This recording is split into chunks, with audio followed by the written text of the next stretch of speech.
আম্মু বলেছি ছিঁড়ে ফেলতে।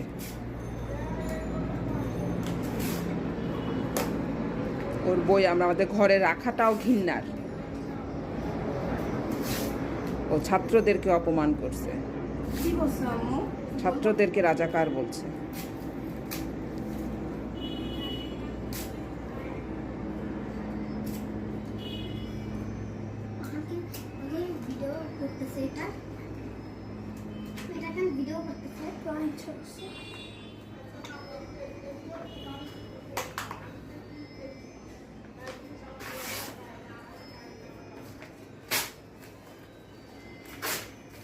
তারপরে একটা বই ছিল, তারপর আর একটা বই ছিল, একটা করে ছিল, পরে বাকিগুলো ছিল। এক জায়গায় রাখো, পরে ফেলে দিতে সুবিধা হবে।